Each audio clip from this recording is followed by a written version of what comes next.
Let's make cheesy sausage balls. So I already have the potatoes in the oven cooking. It is at 400 degrees. Sausage balls mixture, I'm gonna go ahead and melt a little bit of butter, like 1 or 2 tablespoons. And I'm also gonna have an egg on standby as well. So the first thing you need is about a cup of flour. And I've just got some Pillsbury. You might need a little bit more, a little bit less, give or take, depending on how like dry or moist you want your sausage balls to be. So I'm gonna go ahead and just use a cup, and then I might end up putting more later. And then you want about 1 pound of cheese as well. So I'm just gonna eyeball it and put a lot, because I like my sausage balls super cheesy. That looks good. I might end up adding more, I don't know yet. And then since I'm not using very spicy sausage, I'm gonna put in some cayenne pepper. Because I like hot sausage, but I don't know why we got regular, like we got mild this time. So I'm gonna go ahead and mix this up really quick.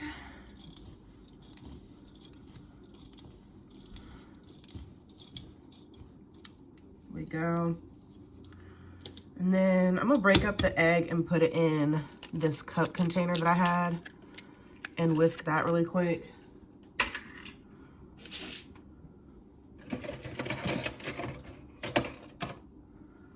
Like so.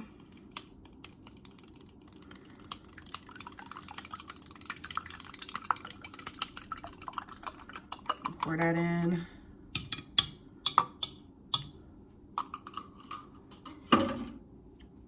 And then I'll pour in the butter.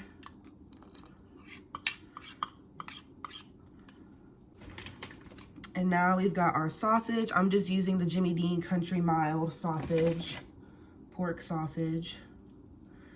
And I don't know where my scissors are, so I'm just using a knife. And when I do my sausage, I use my bare hands. Just make sure you triple, quadruple wash your hands, because sausage is very nasty. And you just want to break it up and knead it into the mixture, which it takes a good little minute to knead it in there really good. But you just want to knead it real good into the mixture with your hands.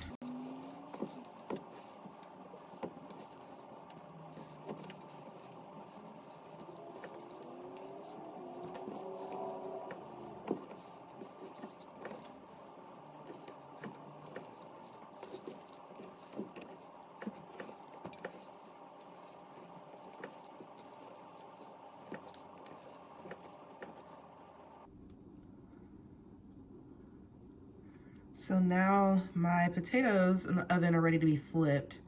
So I'm gonna go ahead and rake all of this off my hands, wash my hands. Will you shut up? Wash my hands 7, 8 times. And then I'll flip them. And then I'll make the balls. I might put a tiny bit more flour or cheese in this, but honestly, this mixture looks great. It's one big sausage ball. It looks amazing. So let me wash my hands. Potatoes have been in the oven for 15 minutes. I had them at 400 degrees, and I'm going to flip them and then let them cook for 400 more degrees for 15 minutes. And the reason why I've got it at 400, because you can cook potatoes between 375 and 450. And I've got 400 today because that's what I'm gonna cook the sausage balls at, is at 400. Also for about 15-ish minutes, maybe a little bit more. But yeah, I'm gonna put these back in for another 15 minutes, and then I'll kind of eyeball it how much longer I want them in there, because I really like my potatoes browned. So this is the mixture that I've got right now, and it honestly looks really good. I don't have any parchment paper. I forgot to tell my husband to buy some. So I'm just gonna put it straight on this. I don't know if I should put oil on there or not. I really don't know. I'm just gonna put it straight on there. If it sticks a little bit, it's okay. And I just make the balls with my hands. You just want like kind of small balls. I want a little bit bigger than that. But some little balls. Maybe like an inch all the way around, like this big. Then I just spread them across the pan. And I don't know if I'll need one pan or two. We'll see. But this is one of my favorite childhood recipes. And I've made different recipes before, like used different ingredients and stuff before. Like I've used it without butter. You can make them kind of where they're really dry. You can make them to where they're super moist. You can make them like super extremely cheesy, or like where the cheese is in the middle of them. But let me go ahead and get all these on there real quick. I'll speed it up.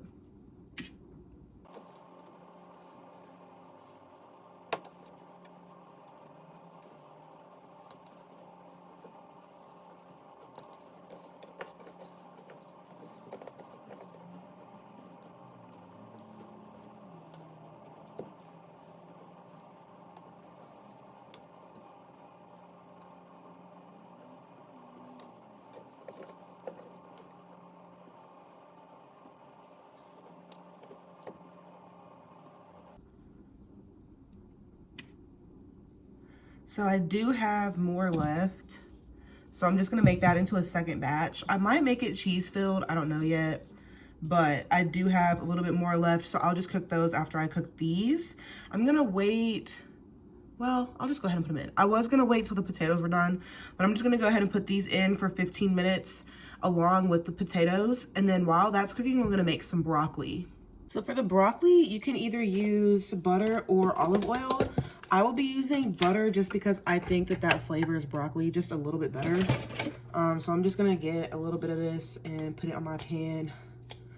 I don't know why I grabbed a fork. I should have grabbed a spoon, but whatever. And I'm gonna let that melt just a little bit before I put the broccoli on there.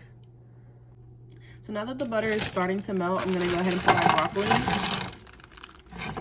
And it's just some frozen broccoli from Walmart. And I like to season my broccoli with salt. And it looks like I put a lot, but it's pink Himalayan salt, so it's not as strong. And then I'm gonna do a little bit of garlic powder. And then some pepper.